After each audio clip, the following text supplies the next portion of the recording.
Eh bien, si vous n'êtes pas encore abonné à notre chaîne, c'est le moment de le faire. Abonnez-vous, activez la cloche de notification, likez, commentez et partagez aussi. Alors, tu es dans la ville de Douala. Douala et toi, c'est quelle histoire? Douala et moi déjà, Charles, bonsoir déjà, ou salut, bon après-midi. Douala et moi, c'est une famille, je dirais même, c'est mes entrailles. Parce que je suis né à Douala, j'ai passé mon primaire et avant de m'envoler comme tout adulte qui choisit de faire son chemin après avoir passé pas mal de temps sur le toit de ses parents en fait. Donc je suis né à Douala, j'ai grandi comme je disais tantôt et j'ai décidé de m'envoler. Ouais. Alors je suis sûr que beaucoup de gens se disent, alors Charles, tu as l'occasion d'être à côté de Cool Black, pose-lui la question. Est-ce que le look que tu arbores est un look fabriqué ou alors c'est comme ça que tes cheveux sont? Un look fabriqué, pour ceux qui me connaissent déjà, je portais des dreadlocks parce que le look même, la coiffure même, en fait les cheveux même, le style de cheveux ça s'appelle les dreadlocks dans le jargon rasta. Okay. Voilà. Donc, mais je les avais partout la tête et ayant infiltré le monde du cinéma parce qu'il faut rappeler à la base, avant de commencer dans le cinéma, je faisais de la musique en fait. Okay. Oui, je faisais de la musique avec certains amis, certains collègues. On avait monté un label, c'était ici à Douala. Et lorsque ça n'a pas pris, ça n'a pas marché, moi voyant que j'étais dans l'art en fait, voilà, parce que qui dit art, l'art en général. Voilà, en général. Donc j'ai dit pourquoi pas tenter dans le cinéma. Et c'est comme ça que je découvre le groupe Business Comedy Club à Yaoundé, où je résidais déjà. Et, un matin, j'ai dit, bon, il faut que je me donne une autre apparence dans le cinéma. Voilà. Et d'où m'est venue l'idée. Ou alors, Dieu m'a inspiré d'enlever ce qui était au devant de ma tête, voilà, pour pouvoir garder ce qui est resté là derrière. Et voilà d'où est venue l'inspiration en fait. Donc Cool Black n'est pas chauve. Il a juste rasé la tête. Bon, Cool Black n'était pas chauve, mais il est maintenant. Voilà. Alors, raconte-nous un peu l'histoire de ce patronyme Cool Black. Cool Black, c'est quoi? Ça part d'où? Oui, il faut rappeler, j'ai dit tantôt, j'ai commencé dans la musique avant de faire le cinéma. Donc Cool Black, le nom Cool Black en fait est parti du groupe les Cool Black parce que notre label s'appelait le Cool Black. On avait baptisé le Cool Black. Et voyant que ça ne marchait pas, ça s'est disloqué et j'ai décidé de garder ce nom pour ma personne. Donc, une façon pour moi d'être proche de mes amis avec qui je faisais la musique. Oui. Et pour moi, en fait, dans le système du cinéma, en fait. Donc, j'ai pas voulu que ce nom se perde. Donc, c'était une façon pour moi de dire à mes amis, je pense toujours à vous. Et je garde ce nom. Voilà, je vais m'appeler Cool Black.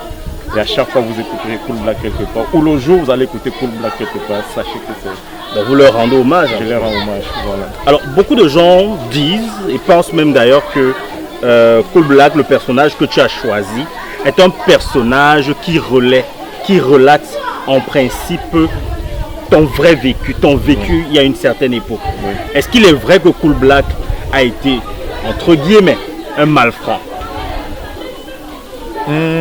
Cool Black sort d'un quartier assez difficile, je dirais même très très difficile pour ceux qui connaissent le quartier. Pour ceux qui connaissent bien la ville de Douala, je sors d'un quartier appelé le quartier Brazzaville.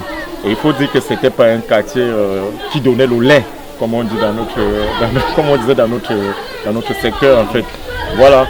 Et c'est vrai que j'ai eu la chance d'avoir des parents qui nous ont inculqué des valeurs. On dit on accouche un enfant mais on n'accouche pas son cœur. Ben, chaque enfant prie pour que chaque parent prie pour que son enfant devienne un exemple pour la société en fait. Voyez-vous,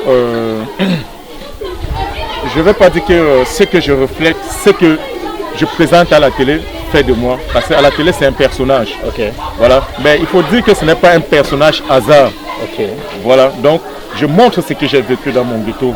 Je montre ce que j'ai vécu dans mon enfance à travers mes films. Question d'édifier les petits frères qui viennent derrière moi ou encore les dire faites attention. Voilà, il y a un justicier. Voilà, pour vous mettre sur le chemin. Donc, je suis un peu ce genre de justicier en fait.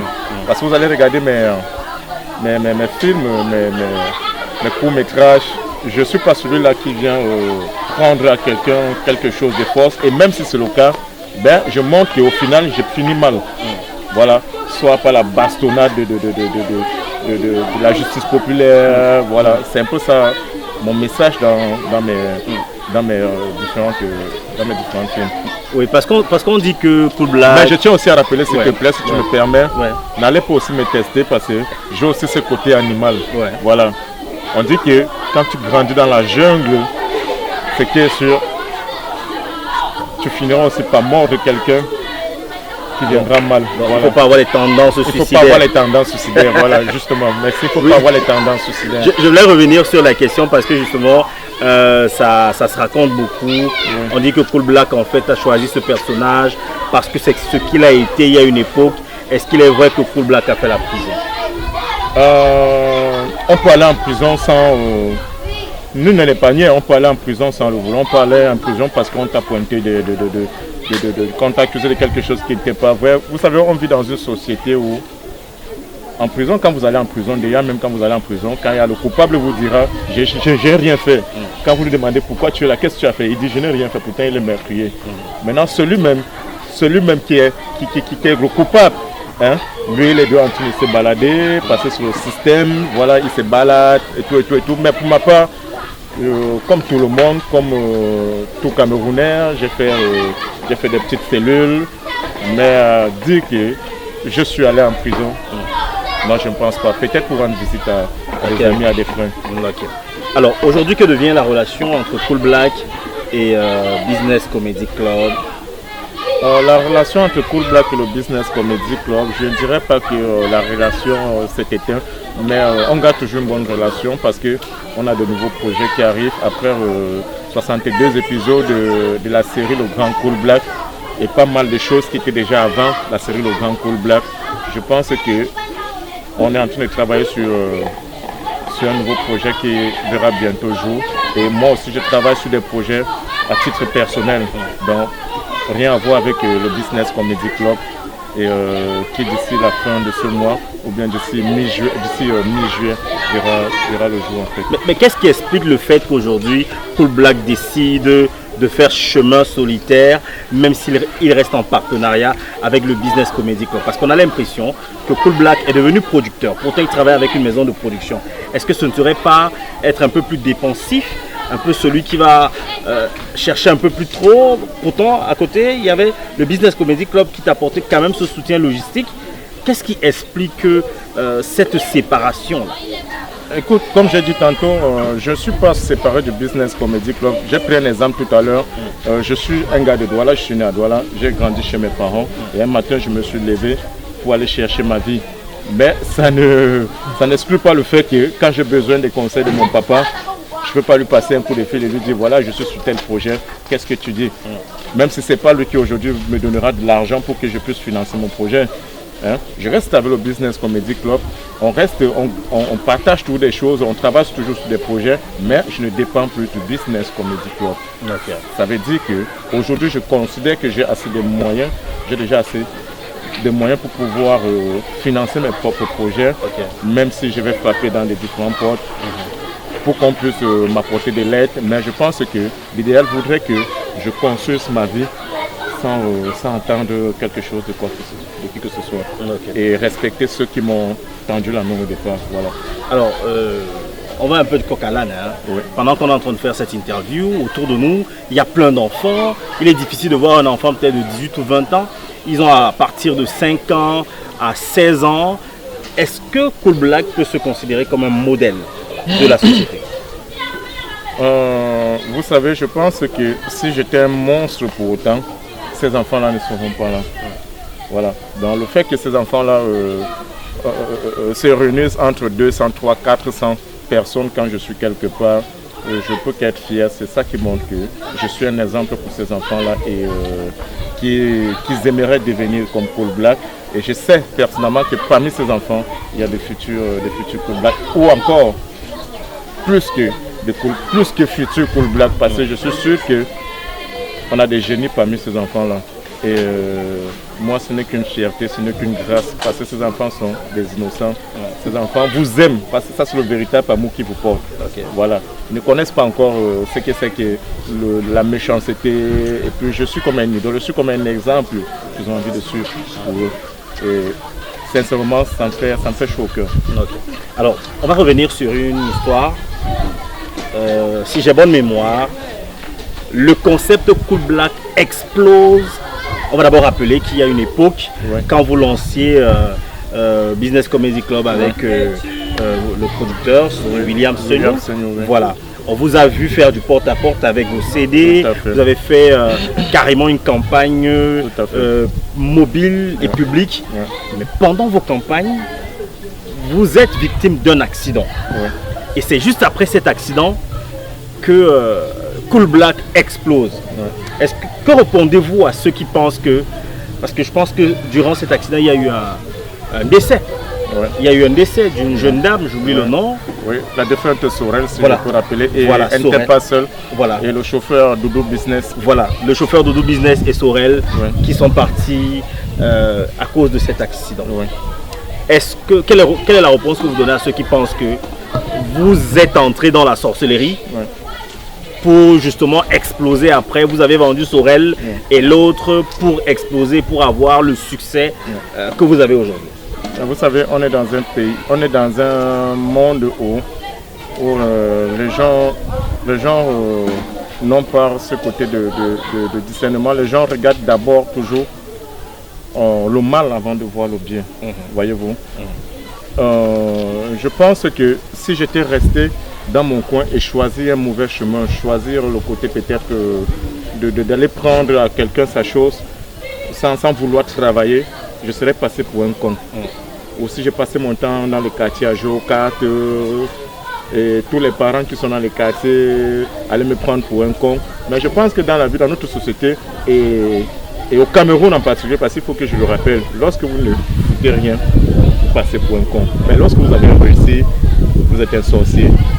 Et si c'est ça, le fait d'avoir fait un accident, ayant travaillé avec la défunte Sorel des années, et un jour, les choses sont arrivées aussi brusquement comme ça, lesquelles s'en est allé, faire à son âme. Si d'aucuns viendront dire aujourd'hui qu'on l'a vendu, parce que moi je ne sais pas comment on vend les gens. Celui qui vient dire qu'on a vendu Sorel, peut-être qu'il a fait des tentatives de vente dans sa famille, ça n'a pas marché, ou alors peut-être qu'il a dû vendre quelqu'un, il n'a pas eu le succès. Moi je m'en fous de ce que diront les gens. Dieu seul et moi savons ce qui est arrivé. On était dans une voiture, on rentrait d'un tournage de Bafoussam, on venait à Douala pour finir le tournage et ce qui est arrivé sur la route est arrivé. Donc moi je saurais expliquer pourquoi c'est arrivé. On se souvient que vous-même vous avez eu une blessure. Oui, je m'étais franchement cassé l'épaule où je suis resté 8 mois. Tous mes collègues étaient à l'enterrement de Sorel, sauf moi j'étais encore sur le lit d'hôpital. Justement, voilà. Oui, parce que justement votre absence à l'enterrement de Sorel a laissé sous-entendre pas mal de choses. Oui, vous avez vu que Cool Black n'était même pas à l'enterrement, il n'a pas participé. Donc là vous donnez la réponse, voilà. J'étais plutôt hospitalisé et ici même à Douala, je suis hospitalisé. Ici là, chez des masseurs à l'hôpital. Je suis parti de l'hôpital pour les masseurs et tout. Et je tiens à rappeler les gens qui pensent que c'est lorsque Sorel décède que j'ai eu le succès. Je ne pense pas. Je pense qu'on a fait un premier film Nyanga où mon foulard devient le serpent. Voilà, qui a porté ses fruits, même si c'était au niveau national.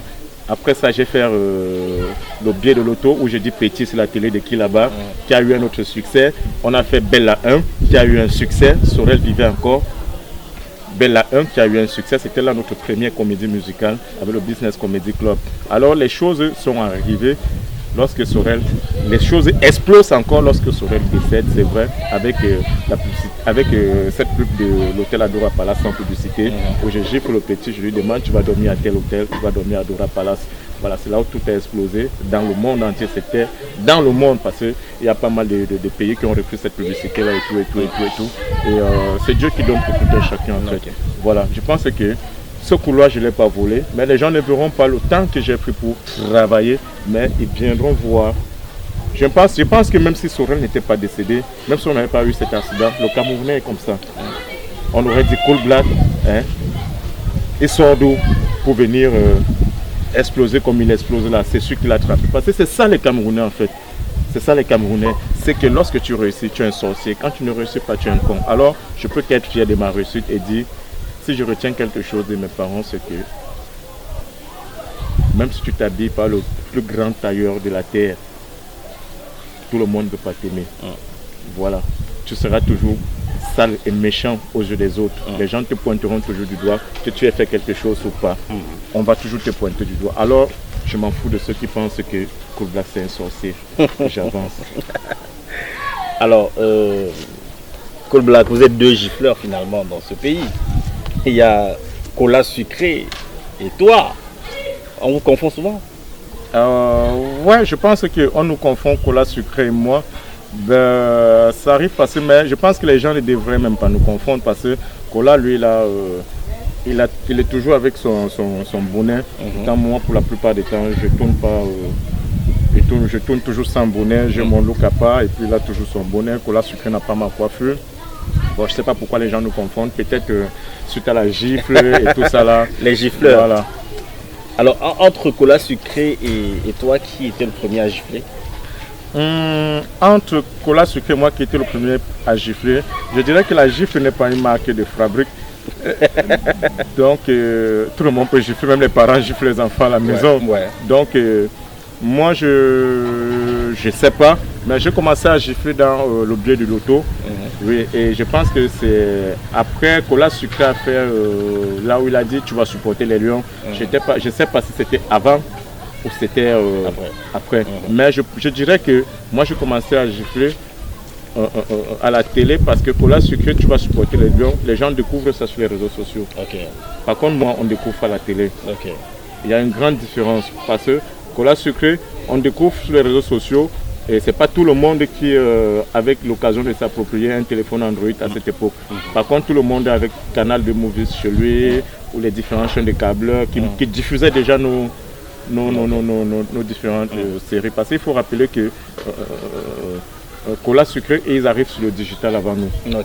Nous, on fait notre buzz à la télé. À la télévision. Ça fait que nous sommes vite connus que le groupe de Cola Sucré qui s'appelle les Bao. Voilà. Donc, dit que je gifle avant Cola Sucré, je ne sais pas. Dit qu'il gifle avant moi, je ne sais pas. Mais toujours est-il que nous, on est 2 artistes du 237 et on ne peut qu'être fiers de ça. Est-ce qu'il est vrai qu'il y a une rivalité entre Cola Sucré et Cool Black? La rivalité entre Cola Sucré et Cool Black, c'est ce que les gens disent, comme on a toujours pensé qu'il y avait une rivalité entre Samuel Eto'o et Didier Drogba. Voilà, c'est toujours des Camerounais qui sont toujours en train de vouloir mettre les gens en conflit. Mais il faut dire une chose, c'est qu'on est des humains et il peut arriver qu'on s'emporte. Oui, mais je crois que comme nous sommes appelés toujours à être sur le même terrain, et ça passe quoi. Donc je peux dire que je garde de très très bonnes relations avec Cola Sucré. Voilà, où on continue à travailler ensemble. On est même sur un très très gros projet ensemble qui verra jour d'ici peu de temps. Et c'est ce que les gens attendent. Mais je n'exclus pas le fait que s'ils me cherchent, ils me trouvent. Mais bon, vous vous emportez. Qu'est-ce qui s'est réellement passé ce jour du tournage? Parce qu'on a des vidéos où on a Légende, apparemment qui est le frère de Cola Sucré. C'est parti d'une histoire de boisson. De toutes les façons, il y a une vidéo qui a circulé sur la toile, sur les réseaux sociaux. On a la chance de vous avoir aujourd'hui. Peut-être expliquez-nous ce qui s'est réellement passé entre Cola Sucré et Cool Black, au point où on nous a laissé croire que vous en serez venus aux mains. Oui. En fait, comme je disais tantôt, l'homme a son mauvais côté en lui qui pourrait ser, son instinct animal qui pourrait se réveiller sans que lui-même ne s'attende. Donc Cola Sucré, on allait sur un plateau de tournage, c'était dans son quartier, on travaillait sur un projet La Guerre des Empereurs.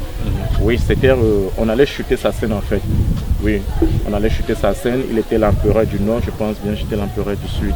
Et ayant fini avec ma scène, on allait se le retrouver chez lui, dans son secteur. On allait tourner sur les collines, nous sommes arrivés sur le plateau de tournage à 6h. Et il y avait une tempête, il a menacé de pleuvoir en fait. Donc je ne sais pas d'où sortait son frère la légende, lui qui ne faisait pas partie du tournage. Oui, mais c'est normal, c'est un acteur et nous sachant qu'il devait être là peut-être pour amener sa part de petites contributions et de conseils. Mais grande était ma surprise, il sortait de nulle part avec une bouteille à la main, une bouteille de bière, étant d'abord sourd comme je sais pas moi. Et il tenait encore une bouteille pleine. Et il s'est acharné sur moi, je ne sais pas s'il avait mal rêvé de moi la nuit. Il a commencé à m'avancer des paroles. Et on a marché, pour vous dire qu'on a marché. Étant arrivé dans le quartier de Kola Sucré, nous avons marché pratiquement 15 à 20 minutes pour arriver au sommet de là où on devait tourner. Il menaçait de pleuvoir. Il m'a insulté toute la route jusqu'au sommet. J'ai pris mon mal à patience. Tout le monde était là, les Stifa, Business Sport, pas mal des acteurs qui étaient là, d'autres réalisateurs qui étaient là, parce que c'était un gros projet. Alors, Kola Sucré, même qui était son frère, voyant le truc, il est même allé jusqu'à nous interrompre même pendant les prises de tournage. Au lieu que Kola Sucré, c'est lui dit, mais grand frère, écoute, c'est pas toi qui dois être là à faire des bêtises pareilles. Hein? Si tu as décidé d'insulter Cool Black, qui ne répond même pas d'ailleurs, ne viens pas encore saboter, parce que je l'ai même tiré très loin même du cadre du plateau. Mais ça n'a pas empêché, lorsqu'il m'insultait que je ne répondais pas, j'ai pris mon mal à passer, j'ai gardé mon sang-froid. Il est retourné saboter la scène. Alors moi, ce qui m'énerve le plus, c'est que il va là, ça ne donne pas, il revient sur moi. Et la pluie a commencé à tomber, je vous assure, on a commencé à avoir les gouttes de pluie. Ça m'a franchement mis hors de moi. Alors, moi, je me suis dit, mais tiens, c'est pas lui qui devrait être en train de faire ça. Lui, il est dans le truc, en fait. C'est quelqu'un qui connaît ce monde ici. Et on est venu pour une scène qui allait nous prendre 1 heure de temps. Mais on se retrouve là en train de faire passer toute une journée. Et j'ai pas pu digérer ça. Honnêtement, franchement, je l'ai donné la gifle, pas parce qu'il m'a insulté. Parce que si c'était le cas, il ne serait même pas arrivé au sommet. Donc là, vous l'avez giflé vrai. Oui, je l'ai récupéré. Puis je l'ai giflé. C'était pas une scène. C'était pas une scène. Ouais. Il y avait des enfants, comme vous voyez, les enfants sont là partout là. Ouais. Il y avait plus de 200 personnes sur la colline. Parce que quand on montait, ils nous suivaient des enfants. Il y avait tout un monde en haut de la colline, chacun levait son téléphone, même celui qui filmait business, il était obligé de décaler sur la scène des bagarres et puis voilà. Je me suis emporté, je l'ai giflé. Et puis Kola Sucré a dit non, mais je ne peux pas gifler son grand frère devant lui. Et puis il a commencé, n'eût été l'intervention des gars qui étaient là, je pense que ça aurait fini très très mal. Qu'est-ce qui peut énerver Cool Black au point de gifler? Honnêtement, qu'est-ce qui peut m'énerver? Moi, je ne sais pas. Mais il ne faut pas m'énerver. Parce que je suis quelqu'un de... J'ai grandi dans un quartier difficile. Brazzaville, Dakar de l'autre côté, Bilongué de l'autre côté. D'ailleurs, nous sommes à Bilongué là. Voilà, nous sommes à Bilongué. D'ailleurs, voilà, un de mes quartiers d'enfance. Même comme certains aujourd'hui, les enfants qui sont aujourd'hui ne savent pas que j'ai grandi là. Et il y en a qui veulent un peu jouer les costauds, ils m'envoient des intrigues. Comme hier, je disais à un autre que, petit, il faut que tu saches une chose, c'est que moi, quand je vais décider de te toucher, donc je vais te taper ici, je te prends, je t'amène à Brazzaville. On te tape, parce que je te tape ici, je te prends, je t'amène à Brazzaville, je donne l'ordre qu'on te tape. Voilà. Et on va te dire qui je suis à l'heure là. Donc, ce qui peut m'énerver, honnêtement, je ne sais pas. Mais il ne faut pas m'énerver. Je suis quelqu'un qui a beaucoup de maîtrise. Parce que j'ai grandi dans un quartier difficile, mais je suis aussi maîtrisé parce que mes parents nous ont inculqué des valeurs. Je suis né dans une très très grande famille et mon père fait beaucoup de garçons. Alors, Cool Black a un passé de sportif, de karatéka, de boxeur? Un passé de sportif, oui. Franchement, parce que mon papa déjà c'était un karatéka. Il est encore là d'ailleurs. C'était un maître de karaté et on avait tout ce qui était matériel de sport à la maison. Donc à la maison, il avait tout ce qui était matériel de sport. Même si certains pensent souvent que lorsqu'on regarde Cool Black, parce que je ne pèse pas mes mots, on ne voit que le chanvre, un rasta c'est seulement un chanvriste et tout. Cool Black est un bon passé sportif et mon père il ne demandait pas notre avis, hein, donc c'était sport. Okay. On avait 2 à 3 heures de sport et je suis le seul aujourd'hui qui s'est retiré de ce côté-là parce que la plupart de mes frères sont des grands sportifs, sont des rugbyman, ouais, beaucoup sont des rugbyman professionnels en Europe comme ici. Voilà. Ça va faire plus d'1 heure que nous sommes ensemble, mais on ne vous a pas vu tirer une cigarette. On vous a vu prendre une bouteille de Kossam dans la boutique tout à l'heure. Ouais. Est-ce que Cool Black fume? Et s'il fume, est-ce qu'il fume la cigarette de Bob Marley? En fait, la cigarette de Bob Marley, le Banga. Je représente déjà moi-même la feuille. n'est-ce pas? Voilà, donc je représente l'Afrique physiquement et Cool Black Fume, ça m'est arrivé quelques fois dans mes scènes, oui, de tourner mes scènes avec des cigarettes ou la cigarette de Bob Marley. Mais s'il faut entrer dans le profond, je pense que je ne vois pas d'intérêt en fait. Moi je me dis que lorsqu'on choisit de faire quelque chose, il faut l'assumer. J'ai choisi de faire au cinéma et je l'assume. Ok. Est-ce que pour sortir, on peut finalement avoir la véritable identité de Cool Black, c'est-à-dire le véritable nom de Cool Black et peut-être le nom de sa femme, sa copine, ses enfants? Cool Black déjà,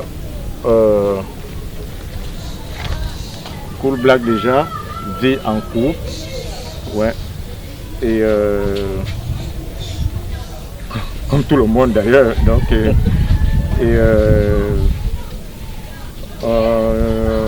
Cool Black est de la région de l'Ouest. Pourquoi quand tu parles de ta vie privée, tu tournes? Non mais plus. Tu as trop de petites? Non, trop de petites. Oui, j'ai trop de petites, ça c'est clair. Ok. J'ai trop de petites. Petite sœur, parce qu'il faut, le savoir. Oui. Comment tu gâtes encore? Non, il faut qu'on définisse le mot petite. Bon, j'ai trop de petites sœurs. Maintenant, si les autres petites pensaient qu'elles ont un gars qui s'appelle Cool Black, je dirais peut-être qu'elles se fabriquent les films dans les têtes. Ok. Voilà, peut-être c'est Cool Black dans les têtes. Okay, voilà. Parce que Cool Black n'est pas un cœur à prendre. Cool Black est un cœur à prendre pour toutes et tous les Camerounais et Camerounaises. Ouais, donc façon de dire que je ne peux pas empêcher quelqu'un de m'aimer. Je ne peux pas empêcher une fille de venir me dire que Cool Black, j'ai des sentiments pour toi. Elles peuvent t'aimer mais pas t'épouser. Ouais, elles peuvent m'aimer. Ça, je ne vais pas refuser. Oui. Ben, est-ce qu'en retour, ce sera le cas? C'est ça qu'il faut savoir. Okay. Voilà. Donc, Cool Black est la région de l'Ouest Cameroun. Oui, et j'ai même pour habitude de dire que je n'appartiens à aucune région. Pourquoi? Parce que on dit que seule la mère connaît le vrai père de l'enfant. Et tu ne peux qu'accepter le père, la mère, la maman te présente parce que voilà. Et voilà, on m'a dit voilà mon père. Et puis c'est ce père qui m'a élevé aujourd'hui. Et je suis fier d'être celui que je suis grâce à lui. Et je suis Cool Black des Camerounais, je suis Cool Black du 237, je suis Cool Black de toutes les ethnies. Voilà, déjà parce que j'ai même déjà trop voyagé, donc partout où j'arrive, j'essaie de m'imprégner de la ville, du village. Je vais creuser pour connaître les racines de cet endroit. Quand je suis à l'ouest, quand je suis chez les Bétis, quand je suis chez les Bassa, quand je suis chez les Pygmées, quand je suis chez les Bamileke, donc je vais partout là et puis je ne m'arrête pas seulement dans la ville, je cherche à voir les chefs de ces différents secteurs, question d'apprendre un peu plus, manger même les mets de cette culture-là, en fait, c'est comme ça. Voilà Cool Black en fait. Merci Cool Black pour cet entretien à bâton rompu. On était sur un corbillard, tu n'as pas peur de t'asseoir, tu te corbillard. Dans la vie, si on m'a appris quelque chose, si tu as peur, il ne faut pas naître. Si tu as peur de mourir, il ne faut pas naître. Je te vois même pas avec le cache-nez. Tu n'as pas peur du corona? Le corona, c'est vrai, on devrait avoir peur, mais comme je disais tout à l'heure, si tu as peur de mourir, ne naît pas. Moi, je n'ai pas peur de mourir. Ouais. Je sais que je peux mourir à un instant et ce n'est pas le corona qui tue tous les Camerounais qui meurent depuis des années. Okay. Voilà, je pense qu'un jour ou l'autre, on mourra de quelque chose. Mais si le système veut qu'on se protège, alors c'est tant mieux. Et je suis sûr que moi et toi, on essaie de bien suivre l'hygiène avant même qu'on me dise qu'il faut laver les mains. Je ne pense pas qu'il y a un instant où je ne me lave pas les mains. Voilà, je suis un homme assez propre déjà même dans mon intérieur et physiquement d'ailleurs encore. Ce n'est pas quelqu'un qui viendra aujourd'hui m'enseigner les règles d'hygiène. Maintenant, c'est à nous d'enseigner ça à nos enfants en fait. Je pense que c'est nous qui allons enseigner ça à nos enfants. Ce n'est pas les autres qui viendront nous enseigner, nous les grandes personnes. Voilà. Et pour le corbillard, non. Moi, je préfère même que si des gens qui sont en train de m'écouter, que le jour où je ne serai plus de ce monde, j'apprécie bien lorsque les gars traînent les cercueils des amis à l'épaule pour marcher avec. Pas seulement les gars qui sont sur les réseaux sociaux, mais on voyait déjà ça dans notre pays où quand un bensikunais mourait, les gars décidaient de porter le cercueil sur la moto. Oui, le corbillard, ça ne nous sert à rien. Donc le message c'est que si tu meurs, on ne te met pas dans le corbillard. Aujourd'hui si je meurs, même dans le corbillard, ça ne servira à rien. Organiser des grands deuils, ça ne servira à rien. Si on brûle mon corps, on s'en fout. Parce que je me dis qu'on vit dans un système où lorsque du vivant de quelqu'un, on ne vient pas en aide. C'est dommage. Ben, lorsqu'il meurt, on a des oncles qui viennent dépenser des centaines de millions pour faire valoir leur argent et dire bon, c'est moi qui l'ai enterré, le cercueil m'a coûté 1 million, ça ne sert à rien. On fait même une image. Voilà, venez. Je veux que quelqu'un me dise c'est quoi le corona? Qu'est-ce qu'on demande de faire pour protéger contre le corona? Laver les mains avec du savon. Bon, vous voyez que finalement personne n'a le cache-nez parmi vous. Pourquoi? Non, moi j'en ai. Voilà, lui il a le cache-nez. Moi j'ai mon cache-nez. Je l'ai enlevé parce que j'étais en train de faire l'interview de la télé. Voilà mon cache-nez. Voilà, on dit avec vos cache-nez. Voilà mon cache-nez. Personne n'a le cache-nez. Et on a dit distanciation. Donc, voilà, vous êtes regroupés en train de jouer au ballon. Maintenant, quand vous allez rentrer au soir, il faudra laver les mains et du savon. Oui. Voilà, ça veut dire que ça veut dire que si quelqu'un est là, voilà, quand on tousse comment? Dans le coude. Dans le coude. Et quand on salue les gens, on salue comment? Non, comment tu peux pousser comme ça et puis tu salues encore quelqu'un comme ça? Voilà. Voilà. Et puis celui qui ne fait pas ça, je vais faire quoi? Je viendrai le choc. Je viendrai le boom là. Je viendrai le cool blacké.